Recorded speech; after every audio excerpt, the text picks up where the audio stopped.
Katie didn't expect a phone call. Not really. And he didn't expect that text either. It came at 9:14 a.m. from his mother's number, but was signed by both of them. "Hey, sweetheart. We were thinking it's probably easier if you just watch the wedding online. With all the guests in seating and Amenhotep's family, it might get complicated. No offense. Hope that's okay." He read it twice. Then again, it wasn't a fight. It wasn't a blow-up. It was a shrug. He stared at the message while his tea sat untouched, cold now, on his laptop. An invoice for $14,750 still blinked open. Floral deposit in his name for the venue he booked for the wedding he wasn't welcome at. Not really. His name was Katie Caldwell. He was 37, lived in Austin, Texas, and worked in strategy at a renewable energy startup. He didn't cry easily, not anymore. His sister, Nefertari, was getting married next Saturday, just outside Dallas, to Amenhotep, the man his parents practically adored. Katie had helped plan it. He paid for most of it quietly and efficiently because that's what he did. But apparently, he didn't belong. He didn't reply. He just stared at the line that hurt more than it should have. Hope that's okay. They didn't say, "Don't come." They said he was never really supposed to. It's not like Katie was ever the favorite. But for a long time, he thought being the reliable one meant something. When Nefertari failed out of her first semester at Tain, he helped her reapply to a smaller college near home. He paid her application fees and drove her to interviews. When their father's consulting work dried up in 2016, and they almost lost the lake house, he dipped into his savings, the one he was putting away for a home, and wired them $18,000 with no questions asked. When their mother had her hip surgery, he flew back and stayed 10 days, canceling meetings, grocery shopping, handling medications, even scrubbing the bathroom. Nefertari posted a throwback selfie that week with the caption, "Forever my parents rock." She got 430 likes. He got tendinitis. Katie didn't need applause, never did, but somewhere along the way, he began to realize that when he held things together, they assumed it was just the weather. No one remembers the person who patches the roof. They just complain when the floor gets wet again. The wedding was just more of the same. Nefertari wanted a Pinterest-perfect barn venue outside of Dallas, the kind with Edison lights, live cello, and a curated grazing table. It was out of budget. Amenhotep's parents said they'd contribute a symbolic amount. Katie's parents were between situations, so he booked it under his name and told Nefertari not to stress. She didn't, not once. The more he handled, the more they vanished him. At first, it was little things. He wasn't added to the bridal group chat. He was told to wear whatever you want. You always look good in navy. He offered to help with the seating chart. Nefertari said, "You're not great with dynamics. It's just better if I'm on Hotep and I handle it with Mom." Dynamics. He almost laughed. He led M&A negotiations across 3 continents. The planner called him once to confirm a change in lighting design. He said he didn't know. She sounded confused. "I thought you were handling the production side." He had been until he wasn't. The more he faded from the process, the easier everything seemed for them. He became the utility line they forgot they were still plugged into. And then the mini blow came. Cassette, his assistant, forwarded him an email. She wasn't supposed to get a casual thread from the planner discussing the final wedding album shot list. Buried halfway down was this line from his mother, "Please make sure the bride's brother isn't in the front row photos. Nefertari prefers it that way. No, please consult." No explanation, just a decision. That night, he didn't sleep. He just stared at the ceiling and tried to remember the last time any of them asked how he was doing. He couldn't. It's strange how you can disappear without ever leaving. The first time he noticed it was Nefertari's bridal brunch. He flew in early, stayed at a hotel he booked himself, and brought the engraved glass ear she forgot to order. He wasn't listed on the invite, but he assumed, hoped, they'd acknowledge he was behind most of it. Photos went up on Facebook that night. Dozens, everyone laughing, champagne flutes glinting in sunlight, matching robes. He scrolled until the end, wondering where he was. He appeared once, blurry, half hidden behind a flower arch. No tag. The album was titled "The Most Magical Crew a Bride Could Ask For." He wasn't crew, he was scaffolding. A week later, Nefertari launched the official wedding website. He visited it out of habit. There was a section, Meet the VIPs, bridesmaids, parents, even Amenhotep's great-uncle, but he wasn't there. He searched. He was at the bottom under a category called Extended Family Support. No bio, no link, just his first name spelled wrong. And then the final click. He tried logging into the wedding planning portal he had built for them with timelines, invoices, contracts. It redirected him to a "You've been removed from this project" screen. No message, no heads up, just gone. He sat there staring at the screen. And for the first time in a while, he felt something he hadn't let himself feel. Humiliation. Not anger, not grief. Just that quiet cutting sense that he had overstayed a welcome he was never really given. That night, he looked back at the email Quaysette had forwarded. The one with his mother's request to move him out of the final photo line. The message thread showed who had approved it, Nefertari. The same Nefertari he sat up with for nights during her college meltdown. The same Nefertari he bailed out of a lease without telling their parents. She signed off on the deletion with a thumbs-up emoji. Katie didn't tell anyone he was stepping back. He just stopped stepping in. Nefertari's second dress fitting was scheduled for a Tuesday. He had arranged it 2 months earlier, sent the deposit, confirmed the tailor. He didn't go. No one asked why. 2 days later, a final bridal fitting selfie went up. Nefertari, her maid of honor, their mother, all smiles. No mention of who paid for the alterations. He quietly removed himself from the shared Dropbox folder titled Nefertari's Wedding Caldwell Family. No one noticed. He logged into the florist's booking portal, the one with the lush white peonies Nefertari wanted, even though they weren't in season, and updated the contact email. He listed the bride's own Gmail with a note, "Please direct future queries here." He sat in his kitchen late that night, the lights off except for the laptop screen. The same invoice page still blinked unpaid. That's when he started collecting receipts, not just financial ones. All of them, screenshots, threads, notes from vendors thanking him for fast replies. The version history of the wedding website where he saw how his name had once been in the planning team section before someone quietly deleted that line. There was no statement, no fight, no "I'm done."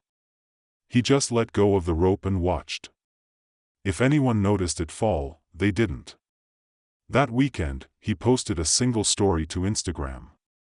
A photo from a cafe in Austin, a table for two, but only one seat taken. The tea was untouched. A blank place card sat across from it. No caption, no face, just silence. Cosette replied with a single emoji. She understood. The next morning, he deleted the shared Google Calendar invite for the wedding weekend. Not one person resented to him. He didn't cancel his hotel. He just never packed. The absence became its own kind of statement. Not bold, just unmissable if anyone had cared enough to look. The week of the wedding, the air in Austin turned heavy with late spring heat. He worked late every night, but his mind wasn't on work. It circled back to one line, "Watch it online." Okay. He never replied. On Wednesday, 2 days before the rehearsal dinner, he met Sun, their in-house counsel, over lunch.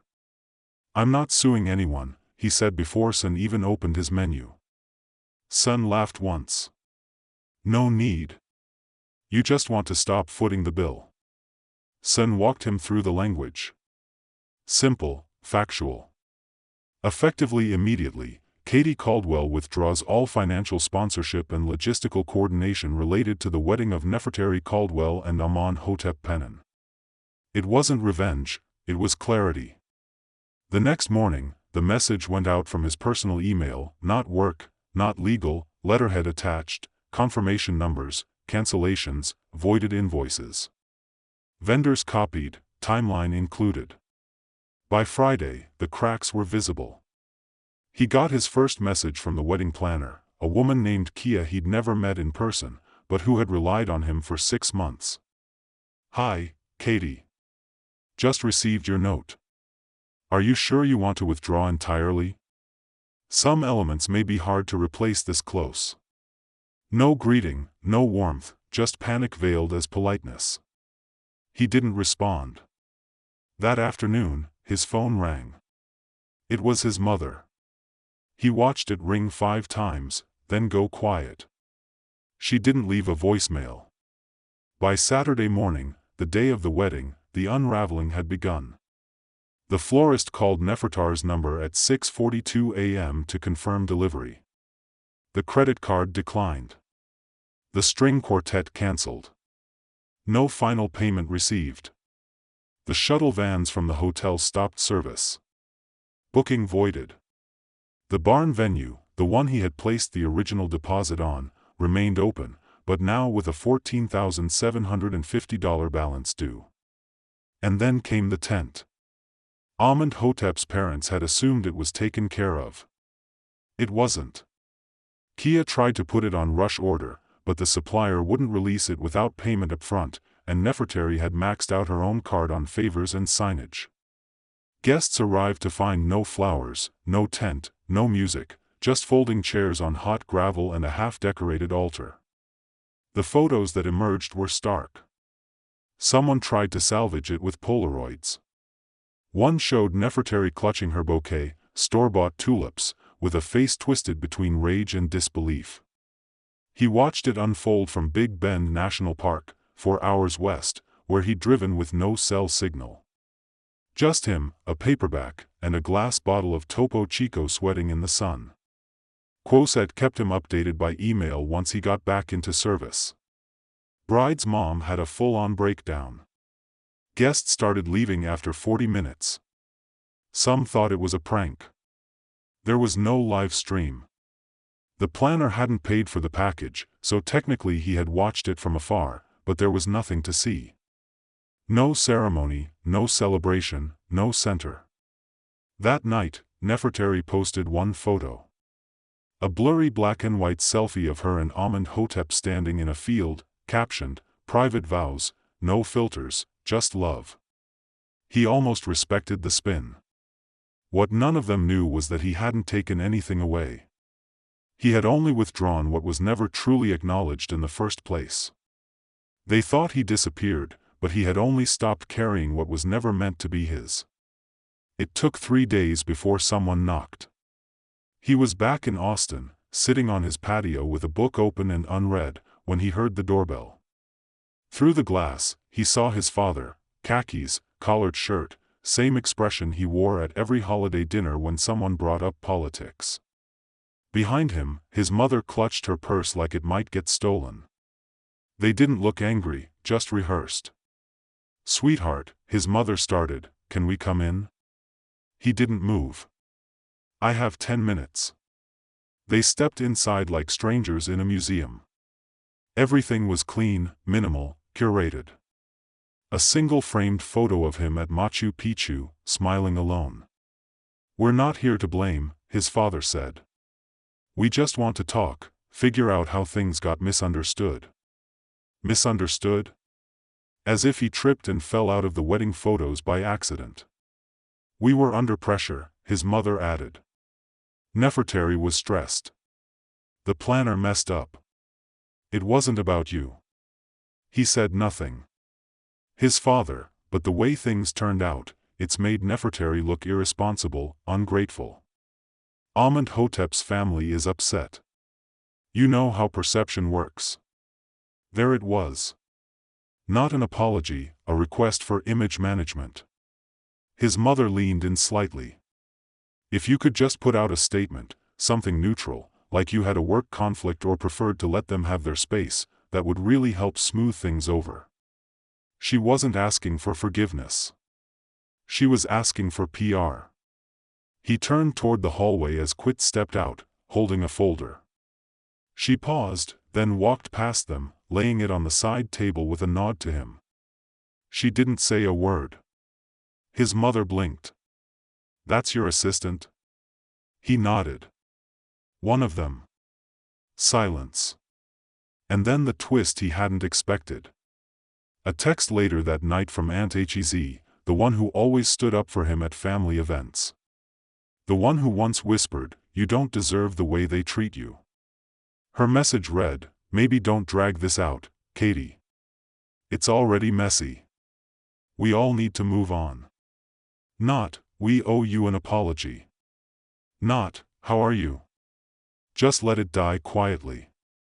Even the ones who saw it happen would rather bury it than acknowledge the rot. When even the ones who once defended you ask for silence, what exactly were they defending to begin with? He didn't respond to Aunt Hez. He didn't send a statement. He didn't post a clarification. He didn't show up to the post-wedding brunch Nefertari invited him to 3 days late. A last-minute message that read, "We missed you. Let's just catch up." Okay. No drama. No drama. Like everything hadn't unraveled in front of 80 guests and a shuttered catering tent. The truth was, he wasn't angry anymore. Anger implies you still want something from them. An explanation, an apology, maybe even love. He didn't. What he wanted was space wide enough that they could no longer pretend he was part of their story. At work, Cassette updated his calendar. They removed the placeholder events titled Nefertari Wedding Tasks. She didn't ask why. She just renamed the folder, Closed, Not Forgotten.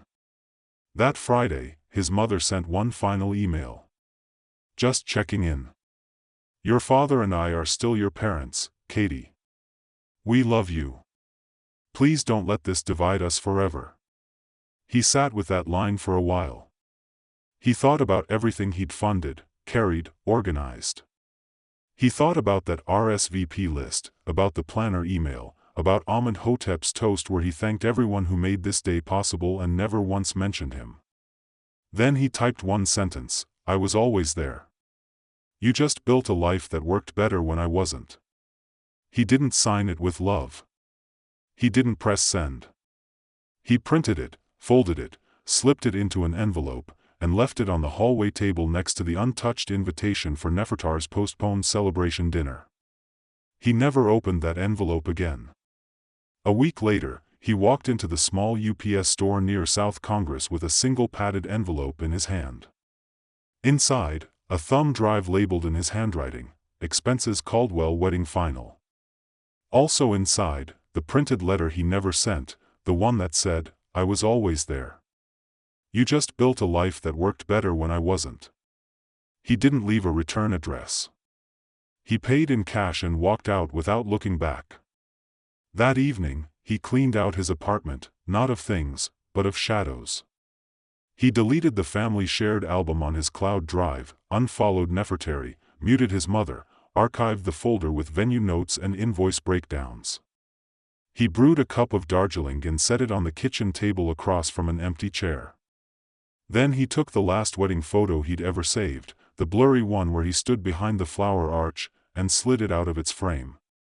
He replaced it with a new one, him alone in Big Bend. No filter, no caption, just sun, sweat, and silence. He left the old photo on the table face down. The next morning, he found a message in his inbox. It was from the planner. Short, no greeting. Received the final documents. Understood. Understood. Not thank you. Not we're sorry. That was fine. He didn't need closure from people who had never left a door open. That Sunday, he visited a local antique market. He wasn't looking for anything, but he saw a wooden place card holder, carved, worn. It had space for 2 names. He bought it, took it home, slid in a single piece of paper. It read, "Reserved, not forgotten." He placed it across the table in front of the empty chair, and he didn't speak. They asked him to watch the wedding from a distance. So, he did. And from there, he watched them fall. Hi besties. Thank you so much for watching to the end. Please remember to like, comment, and subscribe. Bye.